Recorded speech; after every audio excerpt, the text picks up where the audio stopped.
Louvado seja o nome do Senhor. Glória a Deus. Se você pode, feche os seus olhos, coloque a mão no seu coração. Obrigado, Senhor. Nós queremos te agradecer por esse tempo, por esse dia. Fala conosco. Que todo orgulho, que toda dureza do coração seja quebrada através do Teu Espírito Santo essa tarde, Deus. Que nada nos roube, Senhor, da Tua palavra. Que nada nos roube, Senhor, da Tua presença. Que toda distração, que toda preocupação, que toda angústia seja neutralizada agora em nome do Senhor Jesus. Que o nosso coração seja uma terra fértil. Espírito Santo, nós te damos liberdade nesse lugar. Espírito Santo, és bem-vindo aqui. Faça conforme a tua vontade, Senhor. Aleluia. Louvado seja o nome do Senhor.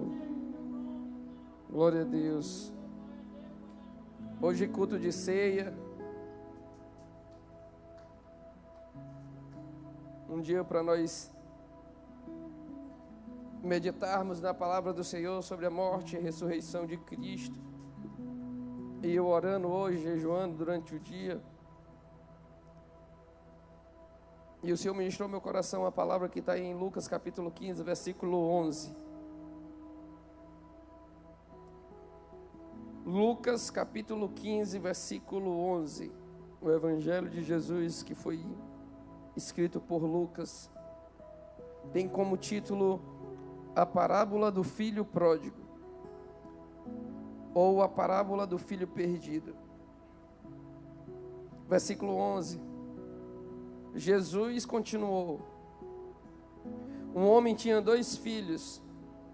O mais novo disse ao seu pai: Pai, quero a minha parte da herança. Assim ele repartiu a sua propriedade entre eles.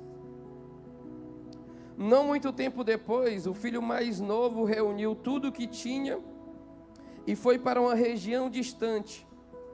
E lá desperdiçou os seus bens vivendo irresponsavelmente. Depois de ter gasto tudo, houve uma grande fome em toda aquela região e ele começou a passar necessidade. Por isso foi empregar-se com um dos cidadãos daquela região, que o mandou para o seu campo a fim de cuidar de porcos. Ele desejava encher o estômago com a lavagem que os porcos comiam, mas ninguém lhe dava nada. Caindo em si, ele disse: quantos empregados de meu pai têm comida de sobra, e eu aqui morrendo de fome? Eu me porei a caminho e voltarei para o meu pai, e lhe direi: Pai, pequei contra o céu e contra ti. Não sou mais digno de ser chamado de filho. Trata-me como um dos teus empregados. A seguir, levantou-se e foi para o seu pai. Estando ainda longe, seu pai o viu. Cheio de compaixão, correu para o seu filho e o abraçou e beijou. O filho lhe disse: Pai, pequei contra o céu e contra ti.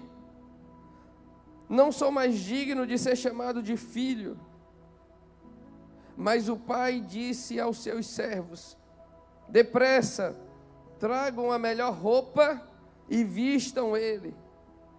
Coloque um anel em seu dedo e calçados em seus pés.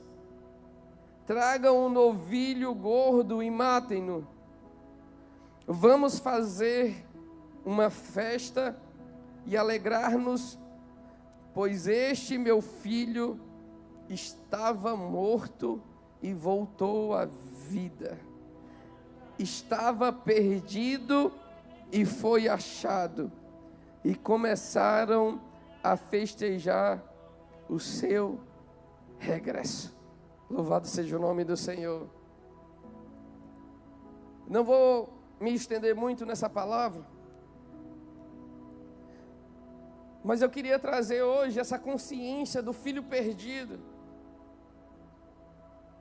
Entendermos porque hoje nós comemoramos esse ato cerimonial da ceia do Senhor. Um dia nós estávamos perdidos nos nossos pecados e nas nossas transgressões. Um dia o pecado, ele era uma estrutura tão forte dentro do coração do homem,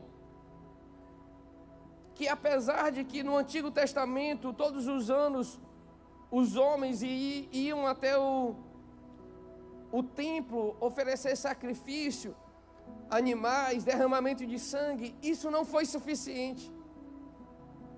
Até nós chegarmos naquilo que é o centro, pelo menos um dos versículos principais.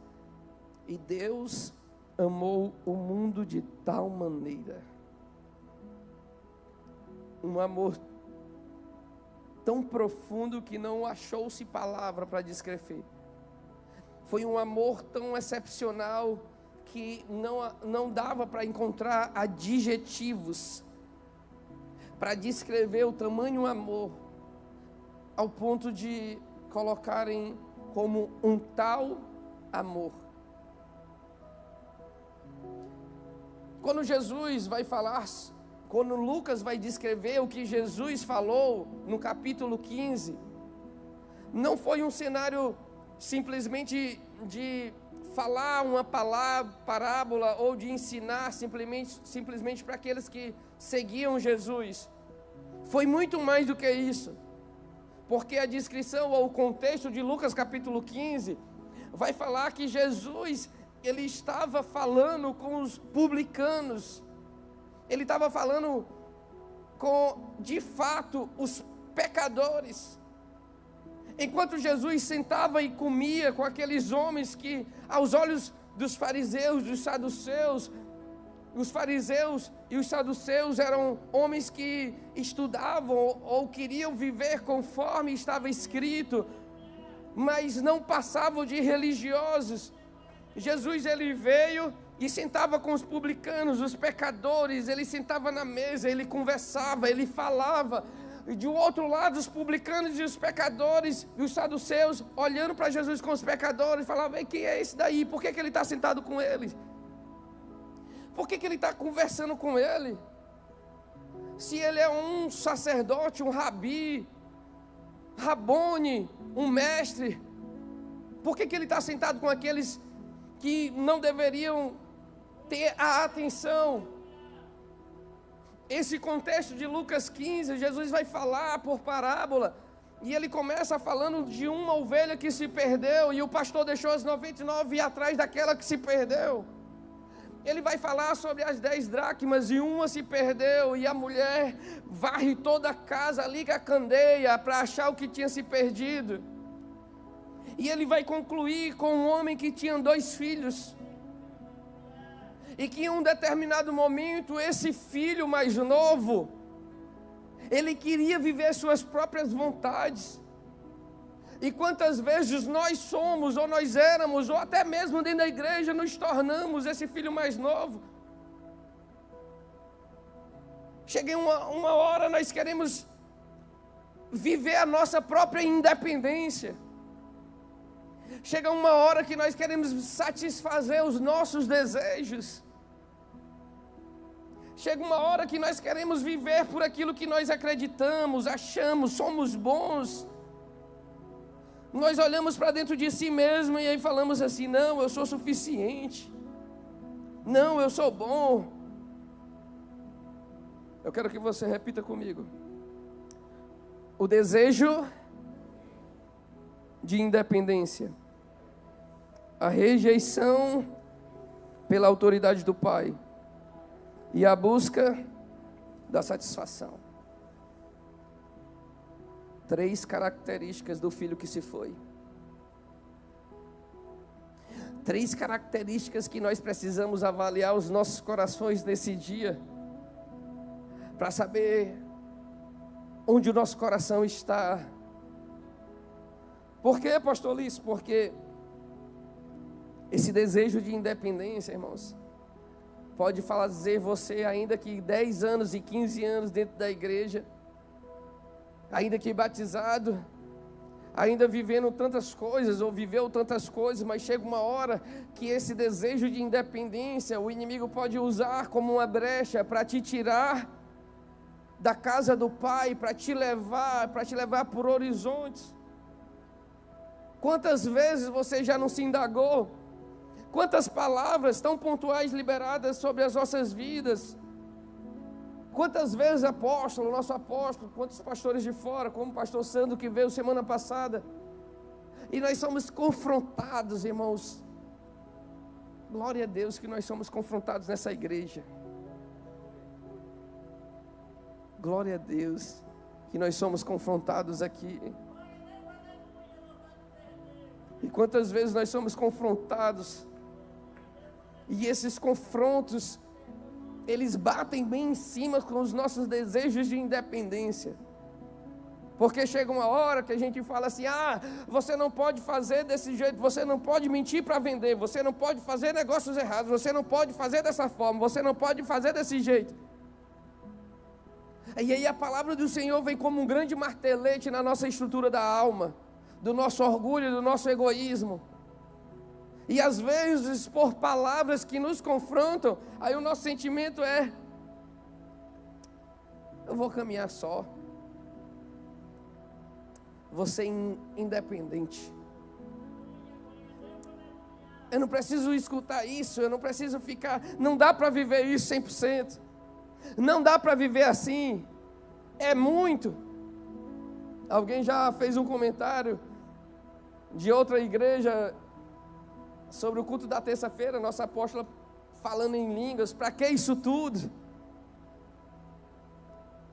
Dentro do presídio, vocês são doidos, vocês ficam lá dentro, não tem nenhum policial com vocês, cuidando de gente nas nossas comunidades terapêuticas, nas ações sociais.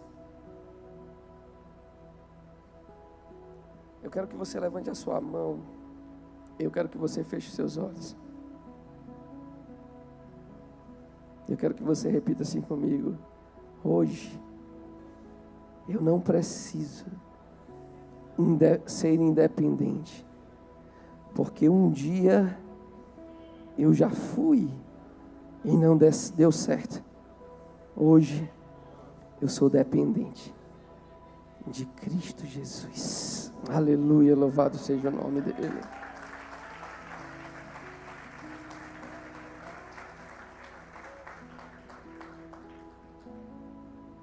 Um dia, irmão Marcos, Gustavo, nós já fomos independentes. Vivemos lá fora. Nós vivemos pelo curso do mundo, do rio do mundo. Já vivemos, eu quero trazer hoje a consciência para cada um de nós, que nós já vivemos soltos no mundo. Já passou.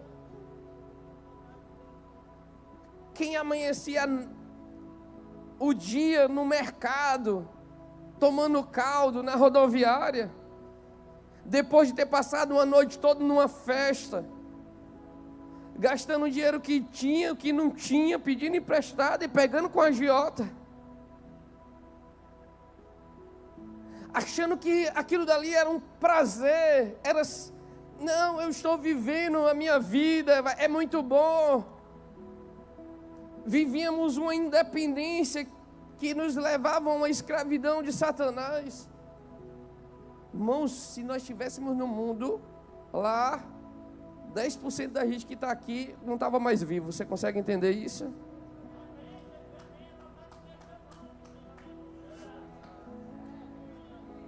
Glória a Deus, meu filho. Botei fé no Senhor, irmãos. Nós dentro do presídio pregando, e eu olho para o Tiago e falo assim: rapaz, escapamos de estar assistindo o culto pelo lado de dentro. Escapamos, irmão. Deus teve tanta misericórdia de nós. Quantos livramentos. Satanás esperando nas esquinas. Satanás levantando pessoas. Satanás fazendo laços de acusação. Satanás nas empreitas, nas vielas. Satanás nas encruzilhadas, nas madrugadas, esperando só uma hora certa. Ele só não esperava que tinha alguém orando pelas nossas vidas. Louvado seja o nome do Senhor. Ele só não esperava que tinha alguém orando por essa cidade. Tinha uma mãe, um pai, um avô, um tio.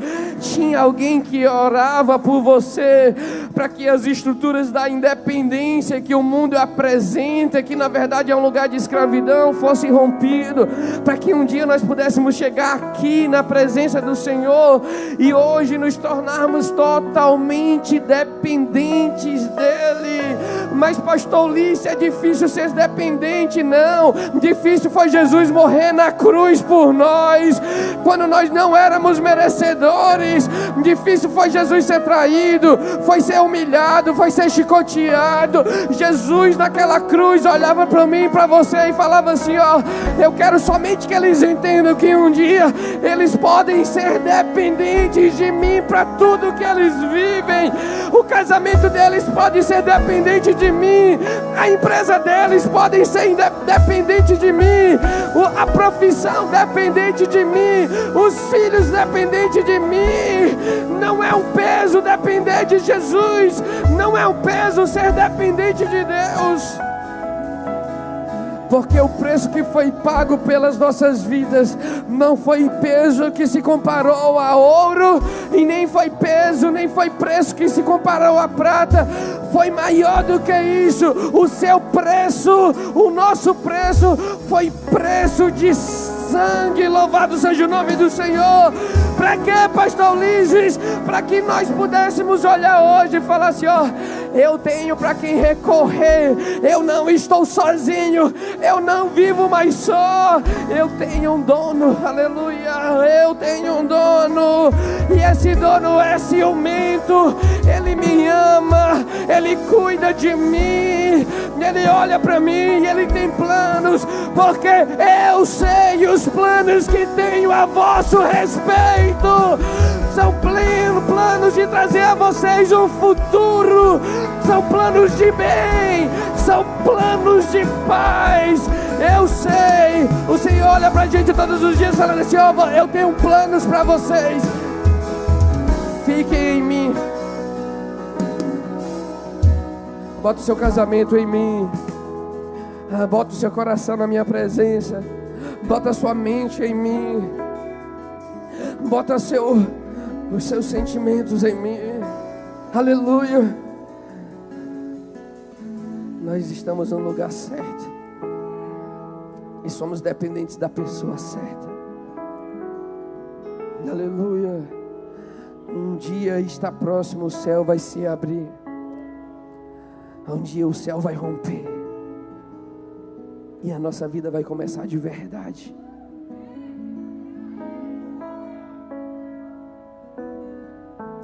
Ah, pastor, e se eu não tiver um carro bom? Não se preocupa, que lá você vai voar. Ah, pastor, e se eu não tiver uma casa boa aqui? Não se preocupa, porque lá vão ter castelos, casas, vai ser incrível, vai ser sobrenatural. Ah, pastor, e se lá eu estiver andando de pé, vai ser em cima de uma rua de ouro. Ah, meu Deus do céu, ouro de verdade, nesse ourinho aqui não. Eu quero que você repita comigo: vale a pena, vale a pena, vale a pena. Mas o inimigo sempre ele quer nos tirar desse lugar de dependência.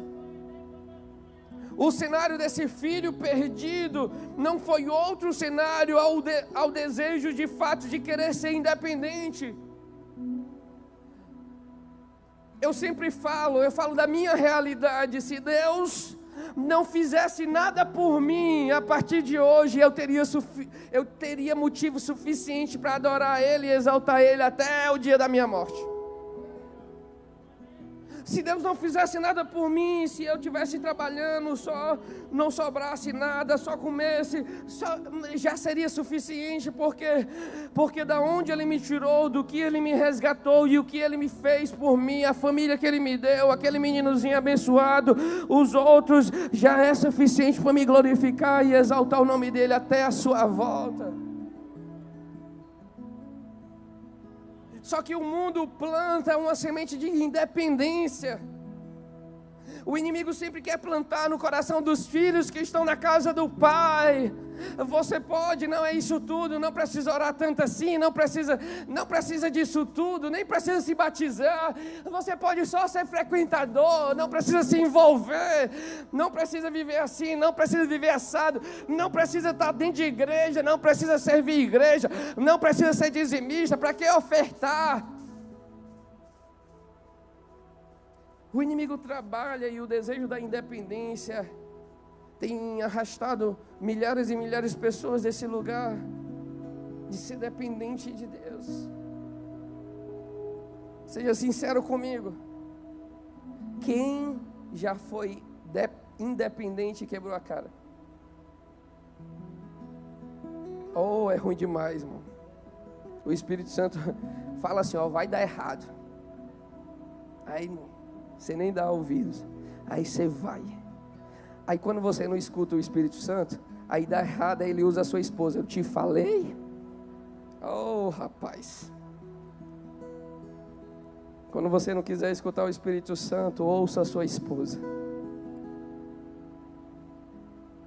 Quantas e quantas vezes nós queremos viver, dar um passo a mais, aí o Senhor olha para a gente e fala, não é a hora ainda. Não é ainda o momento, espera mais um pouco. Espera mais um pouco.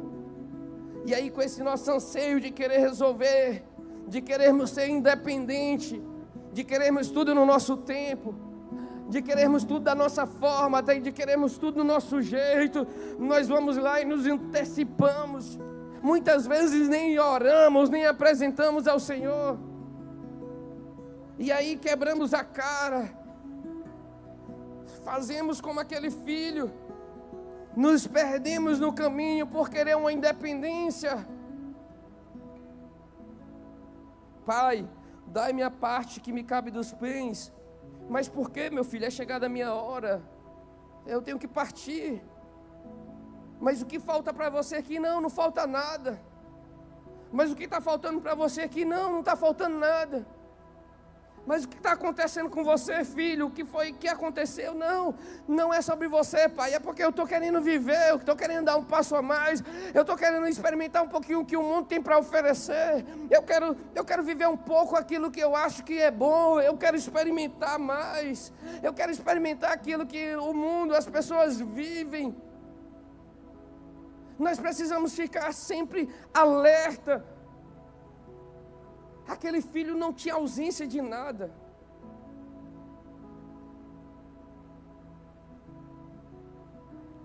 Mas ele queria dentro de si satisfazer um lugar que não era necessário. Tem uma diferença entre plenitude e completude. Plenitude é você ser completo. Completude é você ser inteiro. Ausência de lacunas. Nesses últimos dias, Deus vai levantar homens e mulheres com completude. Podemos não ter tudo o que queremos, mas temos tudo o que precisamos. Temos tudo o que precisamos, Thiago. Ah, pastor, eu queria isso. Calma, vai chegar um dia que vai ter. Mas enquanto você não tem tudo o que você quer, fica na presença do Senhor, porque você já tem tudo o que você precisa. Você já tem a paz para dormir, você já tem o almoço de amanhã, você já tem esse carrinho para andar, a tua esposa está aí sentada do seu lado, esse seu esposo está aí, o seu filho está aqui na frente sentado, ou ele está filmando, ou ele está ali sentadinho assistindo o culto. Você tinha tantos planos, mas ainda não aconteceu. Mas continua, não seja o filho pródigo que vai sair. Se você é o filho pródigo que queria ser pleno, está na hora de voltar. voltar, porque aqui tem um lugar onde nós vamos olhar e falar: não, eu tenho tudo aqui, já é o suficiente, as demais coisas vos serão acrescentadas. Na hora certa o Senhor vai estabelecer todos os planos e todos os projetos dEle. Mas enquanto eu não vivo essa plenitude, eu vou viver essa completude, eu vou ficar nesse lugar, não tenho ausência. Posso não ter tudo que quero, mas já tenho tudo que eu preciso. Eu vou ficar na presença do Senhor. Por quê? Porque aqui eu tenho um lugar de segurança em Cristo. Aqui, aqueles que habitam no esconderijo do Altíssimo, à sombra do Onipotente descansarão. Eu estou guardado neste lugar. O Senhor mandará os seus anjos para guardar o teu caminho. 1000 caem ao teu lado, 10.000 à tua direita, mas você não será atingido. É melhor ficar aqui, é melhor ficar na presença do Senhor. Se está lá fora, está na hora de voltar. Mas aqui é um lugar que nós somos totalmente dependentes dEle. Enquanto lá fora você é refém do mundo, refém do governo, refém daquilo que está acontecendo, refém de pessoas, refém de empresas, refém de tudo, de toda a estrutura. Aqui não, nós somos dependentes dEle. Nós estamos guardados nele.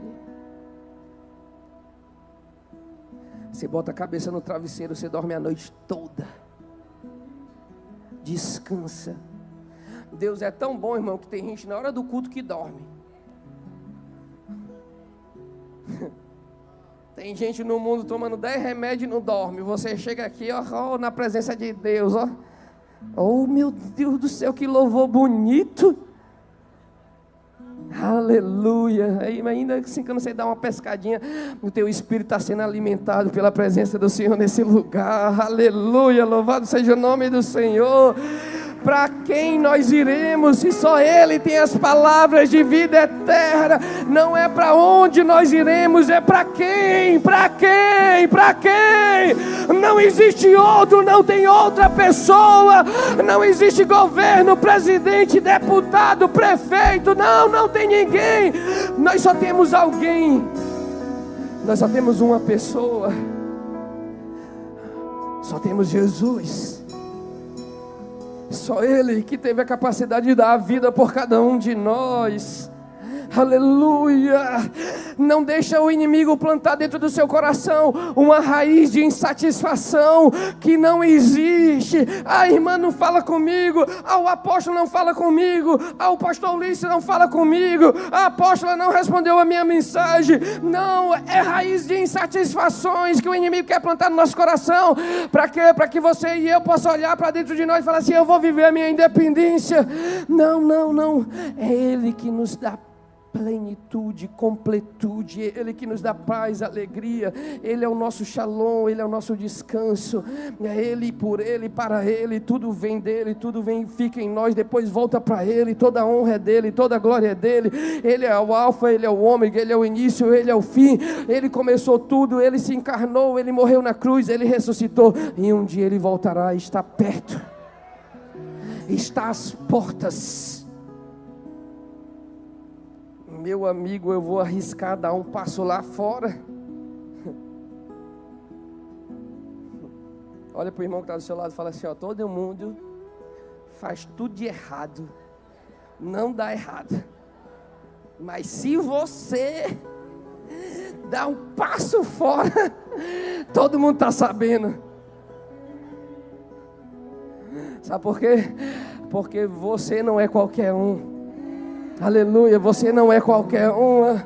Você é filho, você é filha. Satanás fica só de olho, fica só esperando, e ele acha que vai te derrubar, mas ele tem uma resposta horrível essa noite: você não vai cair. Aleluia, nós não vamos cair, nós não vamos retroceder. Aleluia. Por quê, pastor? Porque nem insatisfação, nem independência vai tomar conta do nosso coração, porque nós sabemos quem nós somos e qual Deus nós servimos. Aleluia. Quem está entendendo o que eu estou falando aqui? É isso que todos os dias o inimigo ele trabalha para roubar de nós. Tem uma reflexão que eu sempre falo nos cursos de formatura de direito. E eu lembrei agora, veio aqui a minha memória. João vai descrever que Jesus é o nosso advogado fiel. Você pode repetir comigo? Jesus é o nosso advogado fiel. Conta uma história que tinham 2 amigos, adolescentes, cresceram juntos, jogavam bola, viviam, compartilhavam das suas aventuras. Chegou na época de mocidade, um dos amigos foi embora estudar na capital e o outro ficou na cidade. O amigo que ficou na capital se tornou advogado, trabalhava na esfera criminal. Aquele que ficou na cidade se tornou um empresário muito conhecido na cidade.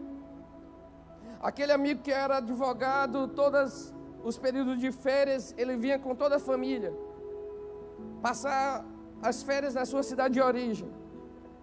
Chegou um dia que, no meio daquelas férias, houve um assalto na cidade. E a empresa que foi assaltada, a empresa do seu amigo. Aquele empresário, no meio daquele assalto, tirou uma arma e deu um tiro e matou o assaltante. Quando a cidade pequena se mobilizou, eita, fulano de tal matou o rapaz lá na hora do assalto, ele puxou uma arma dentro da empresa e aí aquele amigo foi saber quem é que tinha, com quem era, quem foi, e ele descobriu que era o seu amigo. E ele imediatamente foi atrás dele e falou: olha, eu sou advogado, nós somos amigos, eu vou te defender.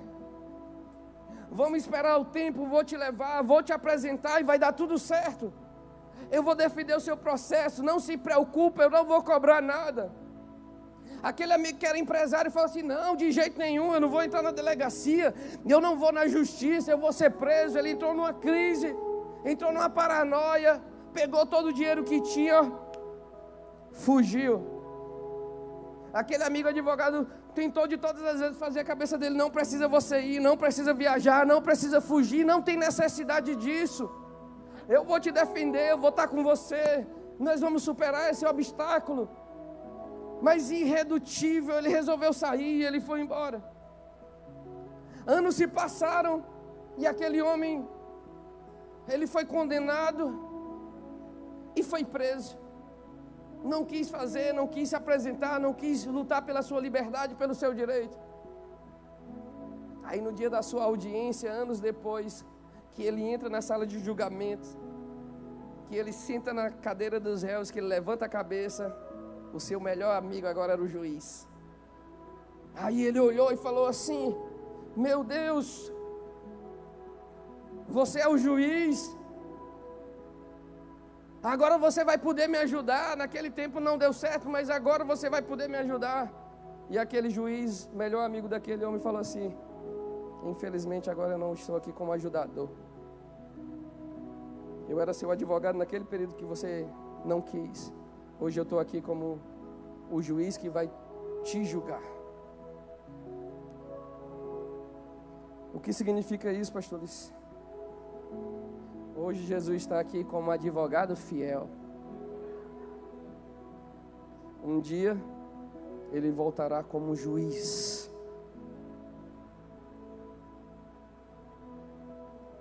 Um dia que Ele voltar como juiz, não vai dar para eu falar para Ele: mas eu pregava lá, o senhor não lembra não, nos cultos das 5 horas, começou com 14 pessoas, foi uma bênção. Ele vai olhar para mim e falar assim: não, eu estou hoje aqui para julgar a sua vida. Hoje, nós temos um advogado fiel. Errou, Genildo, vai na presença dele, o sangue dele derrama sobre nós e tira toda acusação, tira todo o peso. O sangue dele, quantas vezes forem necessárias você descer aqui para se reconciliar, tantas e quantas vezes for, o sangue dele vai te purificar de todo o pecado. Satanás olha e fala mais uma vez, e Jesus olha para Satanás e fala: e o que é que tu tem a ver com isso? mais uma vez pecou, mais uma vez adulterou, mais uma vez foi para pornografia, mais uma vez foi lá, bebeu, adulterou, usou droga, pedra, cocaína, e todas as vezes, Senhor, lava. Mas um dia, que pode ser amanhã, ele voltará. Mas aí não vai ter defesa mais, vai ser para julgamento. Não vai ser para nos julgar. É por isso que hoje, a palavra que eu quero trazer para cada um de nós é: não podemos trazer para os nossos corações um lugar de insatisfação. Nós não podemos trazer para os nossos corações esse lugar de eu sou bom sozinho, eu posso sozinho, foi a minha força. Não, isso não foi Deus não, foi eu.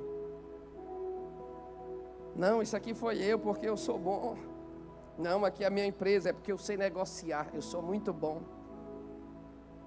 Eu sou muito bom vendedor, eu sou muito bom médico, sou muito bom advogado. Ei, se iluda não, viu? Porque isso aí às vezes é Satanás querendo tirar você e te colocar num lugar de independência. E a independência é uma das chaves que tira a gente da casa do Pai.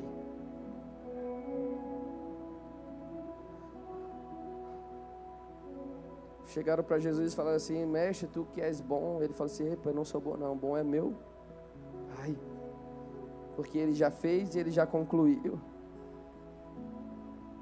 Nós precisamos todos os dias guardar o nosso coração. Repete comigo: guardar o meu coração. Guardar a nossa vida, guardar o nosso coração, tirar esse egoísmo. Nós precisamos todos os dias olhar para a gente e não deixar ser contaminado pelo quê, pastor Ulisses? Pela atração do mundo. Nós todos os dias precisamos olhar para dentro de nós e nos tornarmos homens maduros, não imaturos. Não homens que andam pela impulsividade, não homens que andam pela inquietação, pela falta de relacionamento com Deus. Eu sempre falo e sempre vou falar: maturidade não tem a ver com idade, maturidade tem a ver com posicionamento. Quantos meninos de 25 anos que eu já conversei maduros e quantos homens de 50 anos imaturos? Porque maturidade não tem a ver com cabelo branco, irmãos. Maturidade tem a ver com você entender quem Deus é, quem você é, e que você é dependente dEle, que você precisa obedecê-lo todos os dias da sua vida. Esses dias, quinta-feira, eu li um artigo que saiu da Universidade de Harvard, onde fala que a oração, um homem e uma mulher que oram, eles podem viver 10 anos a mais de vida. Coloquei nesses dias no meu story, no Instagram. Imagina só, aí está lá o artigo, a publicação, falando que quem ora tem controle de si. Quem ora, ele desenvolve o córtex pré-frontal, onde ele consegue desenvolver melhor o seu cérebro. A meditação na palavra faz com que o seu coração possa fluir mais o sangue, pode fazer com que o sistema possa desenvolver de uma forma plena e melhor. Aí eu fico olhando e falei assim: rapaz, há quantos anos atrás quem falaria que oração poderia fazer a gente viver mais? E a Bíblia fala que nos últimos dias a ciência se multiplicaria. Sabe por que a ciência ia se multiplicar? Para comprovar que tudo que está aqui, ó, é real e verdadeiro. Real e verdadeiro.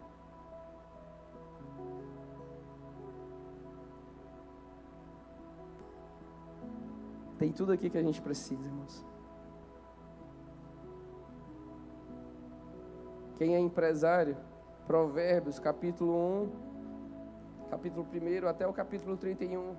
Leia todo dia todo um capítulo por dia. Você vai ver quanto de sabedoria você vai ter. A pastora Jaque está lendo um livro sobre ler livro. Ela está lendo um livro sobre ler livro.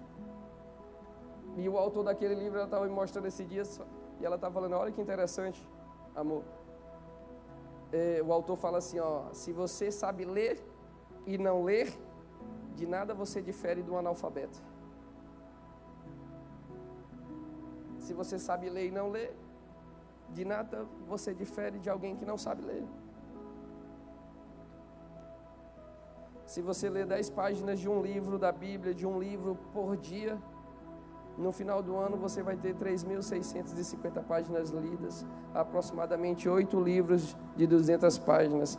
Você vai ter crescido, ainda que você não queira, mas você vai crescer. Você vai desenvolver, você não vai ser a mesma pessoa. Os meninos lá do islamismo, com 15 anos, eles sabem do Alcorão todinho. As maiores universidades do mundo, Harvard, IO, Oxford, essas universidades elas foram fundadas pelo protestantismo. Essas universidades maiores que nós temos no mundo são bases cristãs, fundamentos cristãos, países que viveram um avivamento, homens, pastores que viveram um grande avivamento e fundaram essas universidades com fé cristã.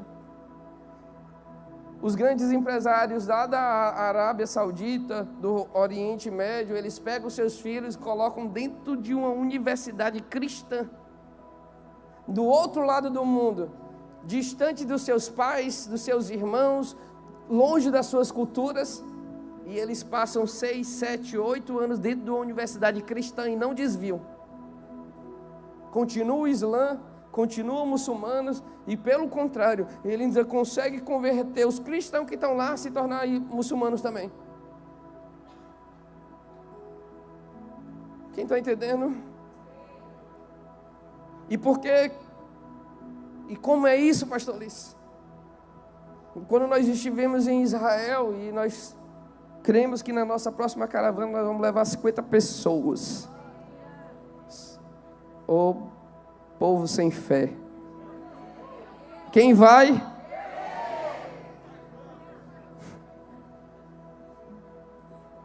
A hora da oração deles, Genildo. Mesmo de ônibus, frente do Bar da Galileia, Monte das Bem-aventuranças, 15 horas da tarde, a hora que eles precisam estar orando, de frente para Meca. Eu me assustei, o motorista do nosso carro, do nosso caminhão, tirou um tapete, botou na frente do caminhão, se ajoelhou no meio da rua e começou.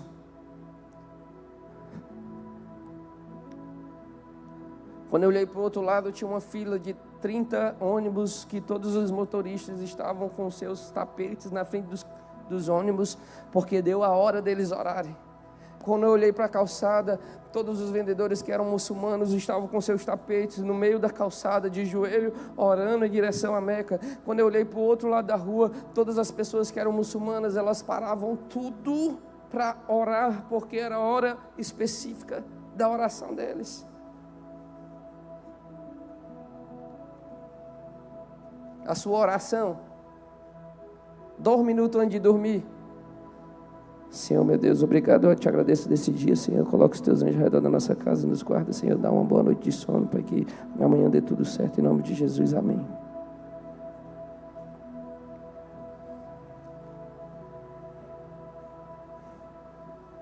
Porque nós nos tornamos muito independentes. Não temos a consciência da dependência total ao Senhor. Nos tornamos bons. Nos tornamos suficientes.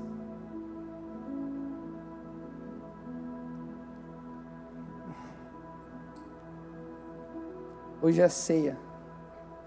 Nós estamos no meio do ano de 2025. E sabe qual é a minha oração para nós que somos igreja do Senhor? Senhor, que todos os dias nós possamos entender que somos totalmente dependentes teu. Totalmente dependentes de ti, Senhor.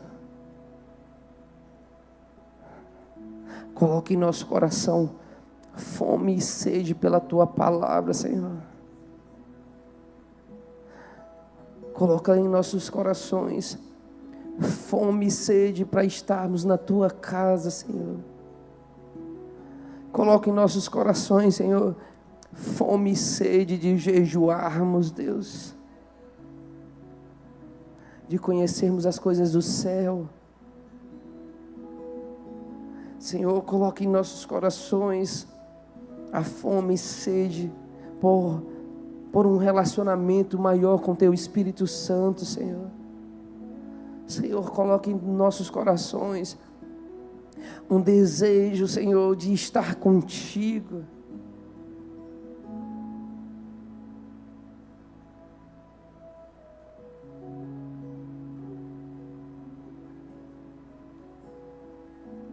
Se a nossa leitura bíblica fosse uma meta de uma tarefa para a gente cumprir para o nosso patrão, nós já tínhamos lido a Bíblia 2 vezes. Mas como é uma meta pessoal, a gente não leva a sério.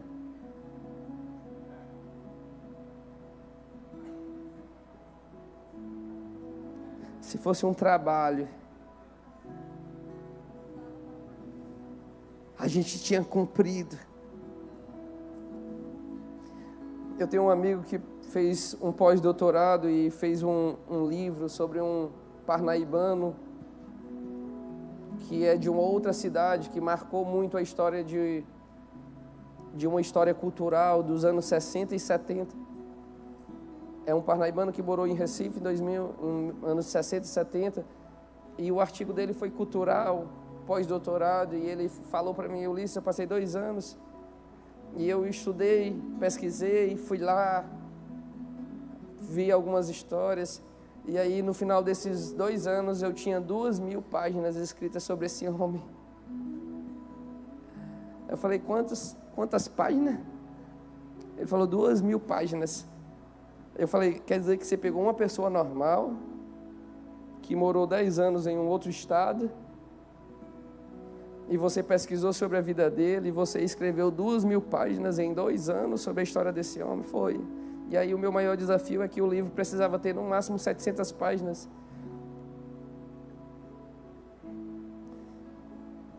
Se eu bastasse uma folha para cada um de nós com a caneta, irmãos. E se nesses 10 anos de crente que você tem, se eu falasse assim, ó, quem é Jesus? Você conseguiria preencher uma página? 2? Daquilo que você tem de conhecimento de quem é Cristo. Se você fosse colocar no papel, o que você escreveria? Porque tem aí gente no mundo pegando uma pessoa e escrevendo 2.000 páginas. E nós, e você e eu,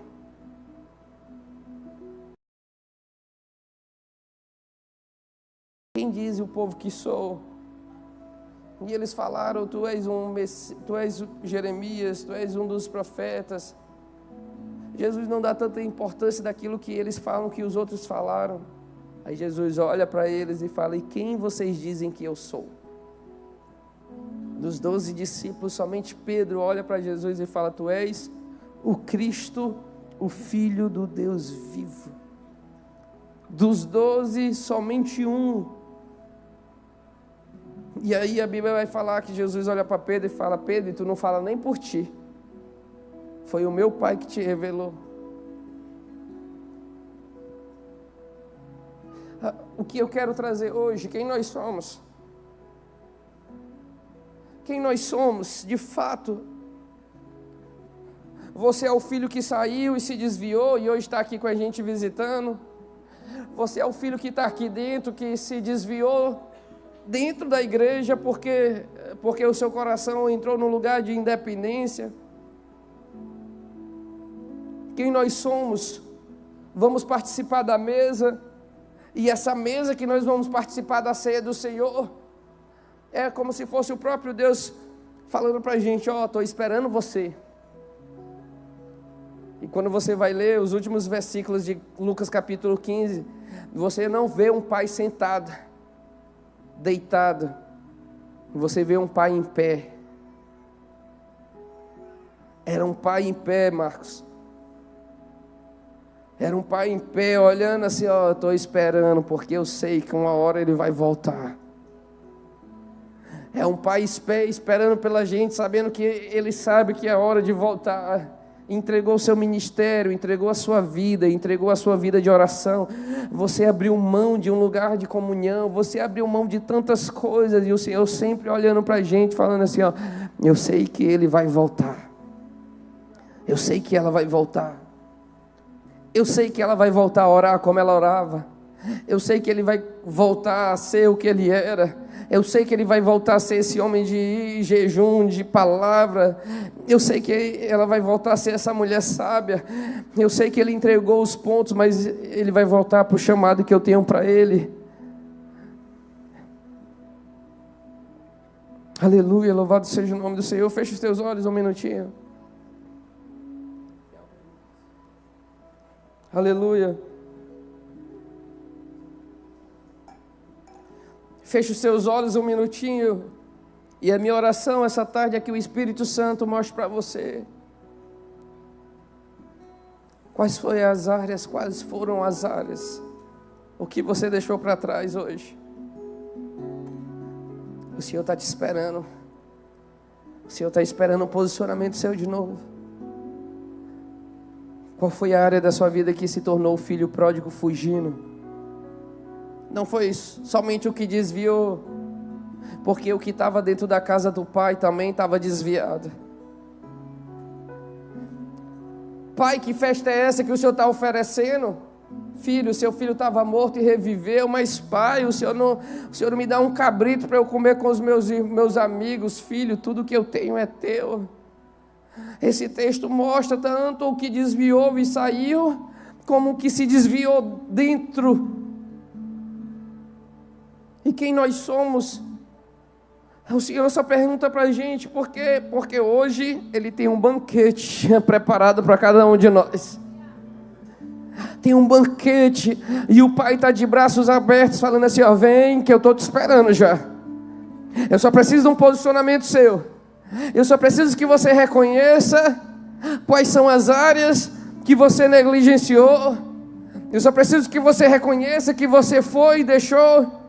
Eu só preciso que você reconheça que você tem um chamado, tem um ministério nas suas mãos, tem um lugar de oração para voltar, tem um lugar de ser uma mulher sábia, tem um lugar de ser um empresário do reino, tem um lugar no seu coração, jovem, para ser um jovem em santidade, tem um lugar que você perdeu, que você buscou andar sozinho e se tornar independente de Deus, independente de Cristo, mas você viu e dá para perceber que você não consegue andar sem Ele, eu não consigo andar sem Ele, e o Senhor hoje tem uma mesa para a gente esperando, vem, volta, porque tem hoje festa, aleluia,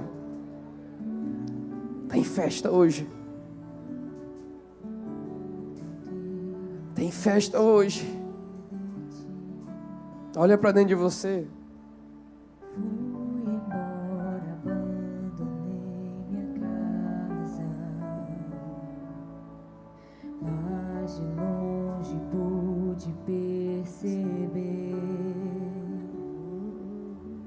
De braços abertos me esperava, mesmo tão distante, não me esqueci. Quando precisei, estavas perto. Eu sou teu e tu és meu, nada me toma do seu imenso amor, Senhor. Eu sou teu e tu és meu, nada me toma do seu imenso amor, Senhor. Nada me separará de ti. Pra onde irei se o teu amor me segue?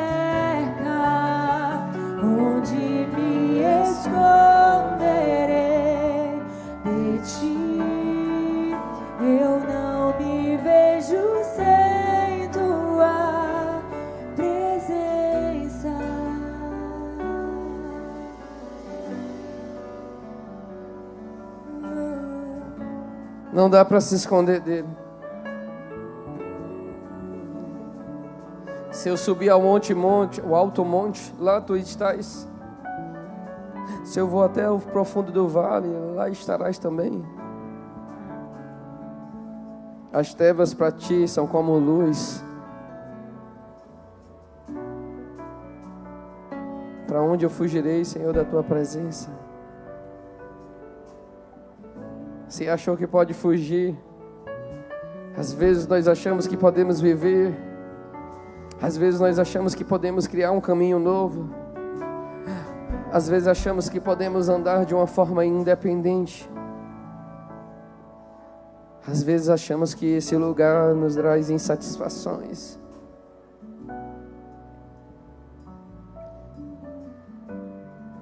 Dentro da arca tinha muitos animais. Como seria se nós pudéssemos viver aquele momento da arca do Senhor, a arca que o Senhor mandou Noé fazer? Do lado de dentro estava ruim, apertado, mas do lado de fora tinha a morte.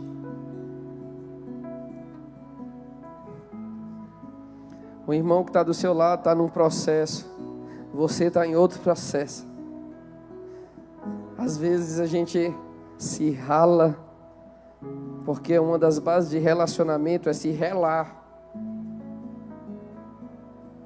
Mas eu quero falar para você, é melhor ficar aqui e ser dependente dele.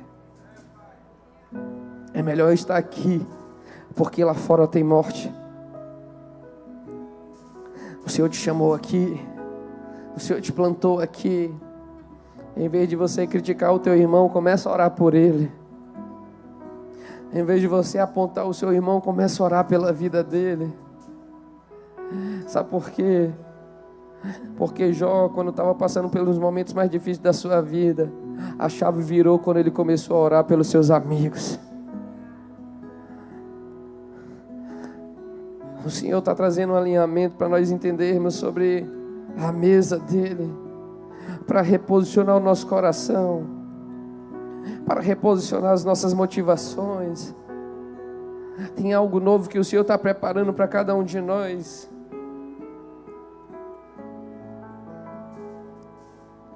Nós queremos ser conhecidos nessa cidade não como a maior igreja, irmãos. Nós queremos ser conhecidos nessa cidade como a igreja que faz a diferença em todos os lugares que tiver um crente dessa casa. Meu Deus, na empresa vai ser a melhor empresa. Se é funcionário, vai ser o melhor funcionário. Todo crente daqui vai comprar e vai pagar. O pessoal da sua rua vai falar: quem é esse povo aí que não tem uma confusão? Rapaz, eles são crentes lá da El Shaddai. Rapaz, quem é esse menino aí que está fazendo a diferença aqui na faculdade? Rapaz, ele é crente, parece que ele é crente lá daquela igreja lá, uma igreja perto do Portinho lá. Homens posicionados, mulheres posicionadas, uma igreja posicionada, verdadeiramente homens e mulheres que não têm do que se envergonhar, mas que manejam bem a palavra da verdade. Ainda que nós tenhamos passados terríveis, mas o nosso presente é totalmente dependente do Senhor. E o nosso futuro está nas mãos dele. Aleluia. Fica de pé comigo, por gentileza.